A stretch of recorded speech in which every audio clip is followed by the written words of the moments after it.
So Marc, I was very interested to hear what you think are kind of the key trends in HR tech and the future of work in the next 3 to 5 years. You have a better view of this than any of us here in Hungary. What do you think are the key trends? Thanks everyone for having me. So I guess the first one I would say is a new future for HR. That seems to be the big one on most of my customers' conversations at the moment. They're the kind of people that are kind of transforming HR faster than everyone else. It's a bit of a minority sport in terms of how many customers are actually that forward thinking. So I would say, yeah, that's one of the big areas for us in the next few years. How do you make for more agile? I think you had all these buzzwords earlier, so I don't want to sicken the audience with buzzwords, but I would say agile for at least our customers, because most of our customers are large enterprise, they're matrix organizations. They struggle with innovation largely because innovation to them usually means they have to acquire smaller startup businesses to innovate or feel innovative and stuff like that. And I think when you look at most big businesses now, they're restructuring every year. So when I talk to my customers, it's like, what are you doing this year? It's kind of the same thing as we did last year, because we failed business transformation or HR transformation. So, and I think that's what our customers are demanding of us. At least they're asking us, what the future of HR needs to look like, because we're being held accountable to systems from big IT companies. Big service businesses are totally complicated in our world, and the startups are having a lot of fun because they're very, very agile. And just like you, most startups are they want to change the world, and no matter what you say to them, you can't talk them down off that horse. So I would say, yeah, trying to find a new vision for what HR needs to look like in the next 5 years is a big issue for our customers. The second one I would say, and I'm not going with traditional top 3 here, by the way, but I would say, I'm a big fan of Arianna Huffington, who was at the show last year. We're partners with Thrive Global. And maybe just a question to all the audience here, how many people get enough sleep every night? And so I think that this is huge for us, and we've been working with Arianna. We're working with unusual people that are not typical of the HR world. So we have the happiest man in the world that we're working with is actually a French man based in Nepal, Matthew Ricard. Esther Perel, who's a psychotherapist. She's somebody we're working very closely with because she's taken the context of divorce, relationships into the workplace, and no one's really done that before, so we're getting back to our roots in human resources. So that's quite exciting for me as a second point. Sleep, well-being, mental well-being, physical well-being, and financial well-being is it's one of the biggies. So, and I would say the third one might be the digitization of everything, not just HR. So we talk about the consumerization of HR. I think we talk about the digitization. It's really where are things going, because I think we heard that in the first talk. Exponential technologies, this idea of a jobless future, AI, big data, all these different things coming through. What are the skills that we need once we've achieved that level of digitization? So they would be my big 3. Great, thanks very much. And before I ask another one, I'd like to encourage the audience also to go to slido.com and ask questions using the hashtag #DataDrivenHR. And how important a trend do you think is people analytics? Do you see HR becoming more analytical and more data-driven in the next few years? I suppose from my side on that as well, and I don't want to offend anyone in the room, but HR is generally the last to the table on these things. So if you look at the history of HR, things tend to get borrowed from sales and marketing. So if you think of things like customer engagement or customer experience, what have been the big buzzwords in HR for the last few years? It's been, it's employee engagement, employee experience. These are the things you hear. So I think, yes, I was very excited by people data. Say 7 years ago, we did the first event on big data for HR in London. So we had companies like, the people operations team from Google in San Francisco. We had some of the best stories. We had Big Bank from Denmark. We had Thomson Reuters talking about what they were doing with big data. They're very difficult things to get organizations to talk about because it's real business intelligence. But if I look at HR in terms of data management, it's a bit like what Jack Welch was preaching a few years ago about stakeholder value. He was trying to get all of HR to become finance directors, basically. So, and you do HR for your share price and stuff like that. And I think him and people like Dave Ulrich have really confused the market because it's very easy for HR to be sheep and go out there and follow what the rest of the market's doing. So, but the big data thing for me, I mean, I was really excited about it 7 years ago. How I feel about it today, I think its time is now. But I think there's a lot of fluff out there. The biggest problem is most of the data that companies have is really, really crap. It can't be used. And the systems that are being created with the idea that you actually have that data. So, and then I think there's the big brother thing, which I think most people in the room, they don't like to work for companies that are big brother.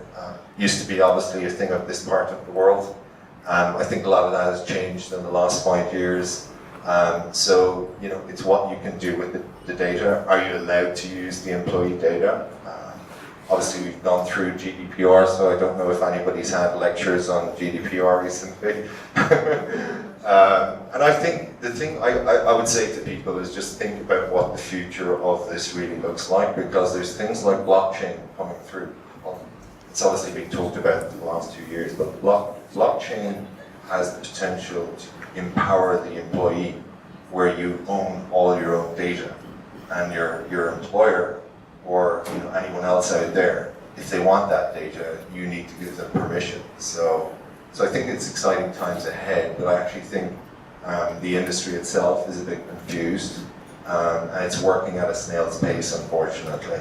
But again, the best HR people I'm seeing coming through don't come from HR backgrounds. The new head of HR at Deutsche Telekom in Germany is the ex-CEO of Deutsche Bank. And the reason why she's been put in the job is because she's good with data. So that's not very traditional in HR. She has no HR experience either, which makes it even more interesting. And it's in Germany, right? Right? Yeah, actually. They're especially careful with the data. Well, you see, the Germans are great though. They love this stuff, right? There's two countries that really love data, and I think you look to the Middle East, it's Israel. Why Israel? Because most of their neighbors hate them. They're all in the army, and so they all serve inside the army, and inside the army there's a huge people data process, and that's why you're seeing people data startups really kicking through in places like Tel Aviv. But in Germany, everything is about data. So. Nice. And what is one trend that you think is overhyped? I think it was on your board earlier. I guess most people in the room would know. I guess AI, I think it's like most trends that come through, like just talking about people data. We did the first event in the world all those years ago in London, and it's starting to kind of come through. So there's kind of like a saying in China where if you're the first bird to fly, you get shot. Yeah, so it's kind of great to be doing some of these projects, but does your business really need it? I would say in the AI world, like the world I live in HR technology, we saw this last year in Amsterdam. Every one of our vendors has AI in all of their marketing, but most people, like with the know-how, know that there's no true AI out there. Most of it's algorithms and machine learning. So, but again, it's not to dismiss AI, it's exciting times, but it's just like people data, it's only as good as the data that's out there. So yeah, I'd say that's probably most overhyped I've seen. Great, and I was interested in kind of your practice as well. You are a founder and you're a CEO, you run a company. What kind of HR practices or technologies are you experimenting with at Unleash, and what is your expectation towards an HR manager in the 21st century? Oh God, I don't know. I have to be really honest here now and say that our business, as a business, we've been trying to transform our business this year, which is very different to anything I've done before. I listened to HR leaders for 15 years telling me how difficult HR transformation was without really feeling any empathy towards it. So it's not until you actually get into the position yourself of what transformation looks like. It's very difficult. I'm 30 years old, for example, and I'm kind of looking 41, 42 at the moment. And I think what our HR is, that we're a startup, so we're a small business. It's not that complicated, or it hasn't been that complicated. I would say some of the things where we've been innovative, I don't know how many people in the room have either done video interviews or have sent them out, maybe a show of hands. Very few. So I would say about 7 years ago, we're like the first company in Europe to do video interviewing. So these are things that we've tested out and they've worked very well for us, but I would say after doing them for about 6 or 7 years, they've kind of maybe hit the wall in terms of how we do business now, and they work for a certain type of talent. And what else can I tell you? Yeah, we use smart recruiters, Avature, and technologies like that because they force us how to do recruitment properly. That's what I love. It's kind of recruitment at the press of a button. So, and I think the most recent endeavor for us is we're working on a new performance tool called Bridge, which simplifies performance and goals and stuff like that. But again, as a small business, it's kind of a stepping stone to the next thing. So we don't have, a mature learning and development experience as part of HR in our business. So, we're starting with performance now, and hopefully that will lead us down the path of learning and development. But you're doing quite a few things for a company with your size. It's great. Yes. Well, look, you're forced to do them if you want to stay relevant. If you want to keep your top talent, these are the things you have to do. And I would say, not having done them sooner, I'm feeling the pain of that as a CEO because they're kind of.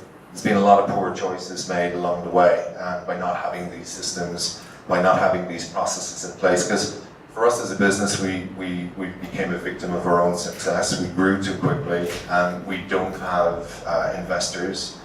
When we started at the end of 2011, we started with no investment or anything like that. So year on year, we've really grown our business because we've just pumped the profits in to the from the previous year, and that's how we scale and stuff like that. But when you become market leader in the space that you're in so quickly, for me, the way I looked at it was that if we hired some people into the business, we could educate them for a year on how to do the job. And year 2, we get the real value. Year 3, we've got to be thinking about what they need to do next. Unfortunately, that kind of thinking worked for quite a while, maybe 5-6 years before we hit that wall. And where we're at right now is knowing that we're in the world of trade shows and media very, very quickly, and it's a very competitive landscape.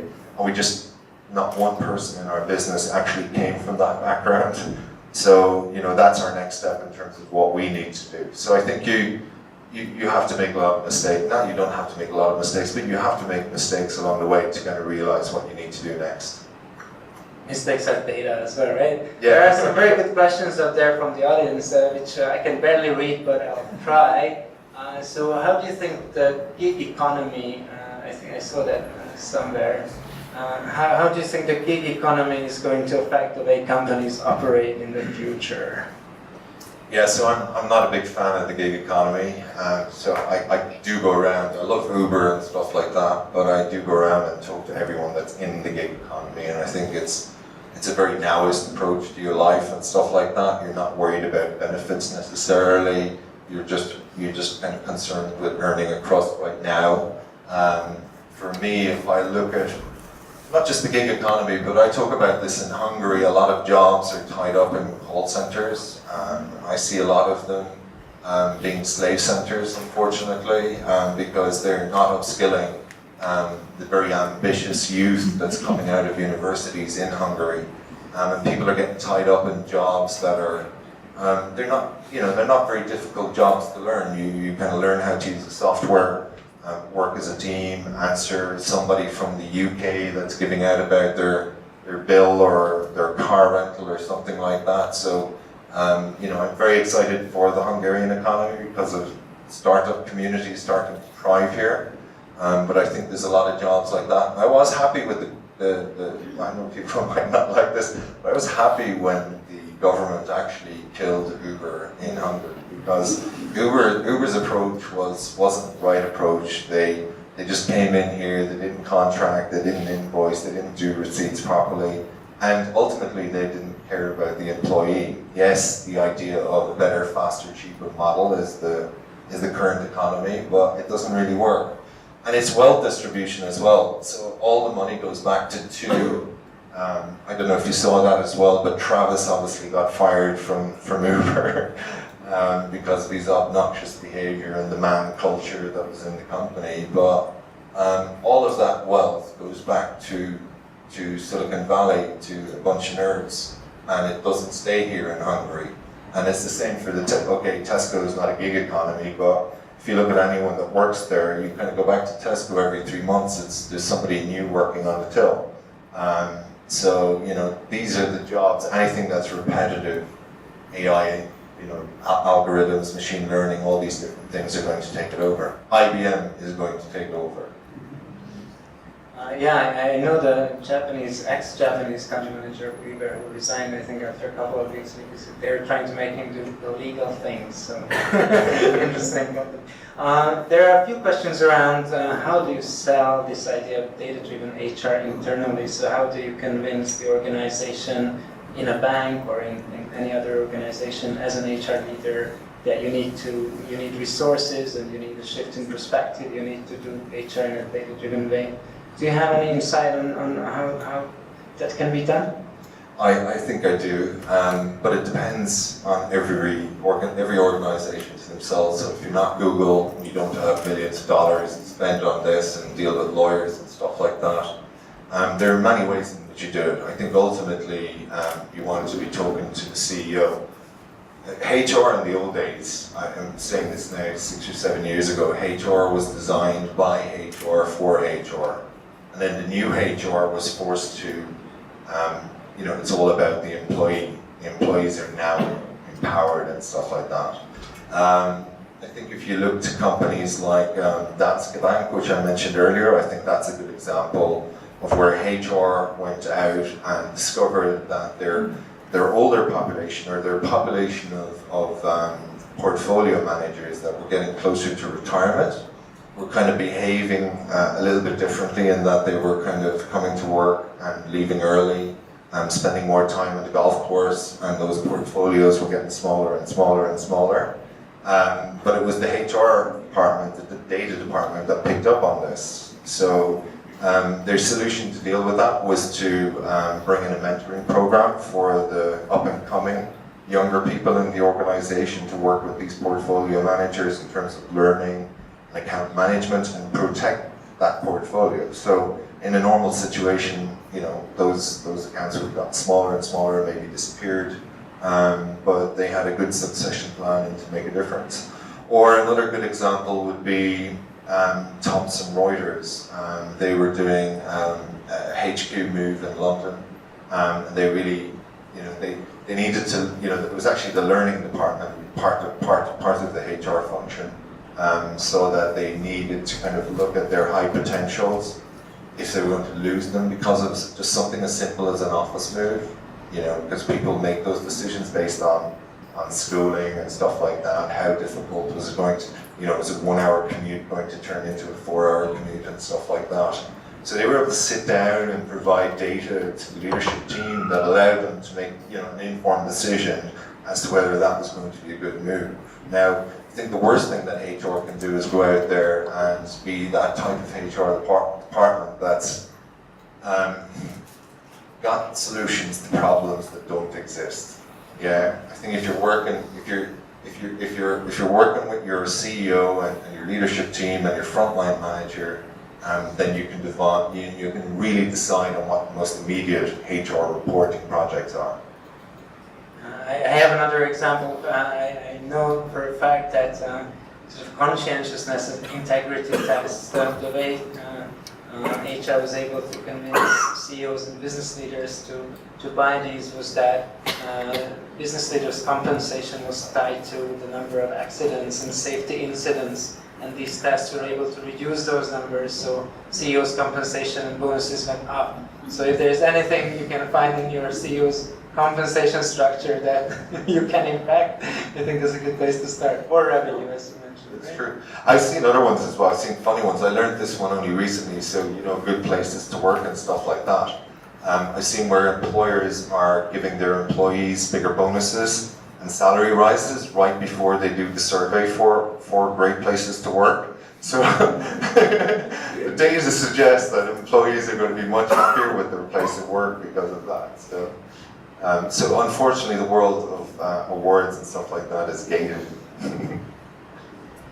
There's a couple more here about what kind of data should be collected about employees, or where to start when collecting data, and what's the best way what's the best use case to get started? Well, I think that goes back to my question on data. What data do you actually have? A lot of organizations don't have good data. So if you think about it, what do organizations have? They've got payroll data. So that's a competitive advantage in terms of what they have. I think what I learned, I was in Las Vegas a couple of weeks ago for the big SAP conference, and I was talking to their customers, and what I learned from their customers was that the suite, because these big companies have they've everything, they've learning, recruitment, performance, there's so many different data points within. But what they were starting to see was that the one module that worked best was performance. So, because you've got to, well, it depends how you're doing this. If you're doing a once a year performance review and it's all written on paper and stuff like that, and you're still marking 4 out of 5, you're in a bit of trouble. So I think if you've got, the new tools that are available to the market, where you've kind of got that continuous feedback and data points, then happy days, you're going to have a lot of fun. So I think that's the answer. What data do you actually have to bench against? And again, tie it in with what the CEO or what the leadership team are actually looking for. Right, so what is your problem, right? What is the business problem that your company is trying to deal with, and what data do you have to support it, right? Yes, exactly. If it was me, what I would love to have known at the start of the year, was doing a transformation, because we're a business of change. We're constantly changing. We're in the events business, and it's a very stressful business, so it's all timelines and stuff like that. But trying to do a cultural transformation would have been really nice to have kind of the data on the talent that we do have in terms of their readiness for the business to be able to do something like that. Because then you have a very different approach to how you would have, what kind of information you would have shared with the team and stuff like that. Fantastic. I think our time is coming up, so one last question, which is, you've spoken with so many interesting people about the future of work. What is the most interesting, exciting conversation you can recall you've had about this topic, apart from this one, of course? I know, they're all great. I like talking to CEOs and CHROs. They're the guys that give you all the ideas. If you look at all the analysts in the market, all the thinkers that are out there, they're basing all of their ideas on the same conversations I'm having with people. So they tend to package it and consumerize it. But I would say last week or the week before, I was talking with Esther Perel. So if you're not familiar with her, she's a leading psychotherapist. And she's taken, I think, 20 years of couples therapy. If you go onto YouTube and do a quick search on Esther Perel, you'll find really, really interesting speeches. So I was talking about her in the context of everything that's going on, from co-founders is a good example. So the divorce rate in America, I think, is 50%. And in Europe, the number 1 country is Belgium. I think it's 67%. Hungary is like second or third, 65% divorce rate. But these relationship issues translate into the actual workplace. The same numbers are there. So for co-founders and startups, it's that kind of stuff. So I'm really excited for her because I think she brings HR back to its roots in terms of the psychology, the culture, the relationship, and stuff like that. Because there's too much going on. She was talking to me about this as well. That she's going to all of these AI conferences, technology events, and stuff like that. And it's all about technology and AI, but there's nothing about the relationships inside the room. So I think she's somebody now that I really admire, and I'm really excited by working with her for the next couple of years. Thank you very much, and I think we have a common thing for tonight. It's technology in the service of people, and technology in the service of a more human workplace. So technology is not the end, data is not the end in itself, but it should be in the service of what HR has always done, and that's relationships and people. Marc, thanks very much for coming, and we appreciate it. And if anyone would like to go to Unleash, the next one is in Amsterdam. Could you say a few words about the event? Yeah, so Unleash, we used to be called HR Tech World, and I rebranded the event last year, and that's been part of the troubles over the while. I believe work is a place in chains, and I think it's the same for the world over. So we rebranded the company Unleash, as it's been our tagline for the last few years. It's Unleash your people. And the event itself, it's turned into a bit of a monster. It's the largest HR event in the world. We have about 5,000 people in Amsterdam for 2 days. The event itself has about 250 speakers. It's all walks of life. We've got CHROs, heads of HR technology, heads of recruitment. We've got CEOs, and I think that's an important aspect as well. So we have CEOs and CFOs, CIOs calling out what they expect from HR. I think we're regarded for inspiration, so our main stage is quite exciting, and we've about 16 other stages where there's something there for everyone. I like to think that we put on a different show to everyone else that's out there, so a lot of the stuff that we do is fast and furious. We do 15-minute sessions, so a lot of HR heads that come from places like San Francisco get a bit angry. But the reason why we do the fast and furious sessions is so we avoid the idea of I've been working in HR for 45 years and spending 10 minutes talking about how great my company is. We force our speakers to really get to the point and kind of allow everyone in the room to kind of go away with what's working in our organization, what's not working. And I think everyone wants to know where everyone's going. So it's Amsterdam, so it's a bundle of fun as well if you haven't been to Amsterdam. So yeah, agreed with Daniel. If any one of you would like to come, we'll give you our details. You're most welcome to come. I'd love a stronger Hungarian delegation this year. So you're most welcome to join us for free as well if you like. So you don't have to worry about paying high fees, but you do have to figure out your airline and your accommodation and stuff like that. It's an amazing show. I've been 3 times. Check it out. So you got your autumn plan figured out. Go to Amsterdam, October 23 and 4, right? And then to the Datadriven HR training at Spark, November 14 and 15. And in the meantime, have lots of fun, and thank you for coming. Listen you for today.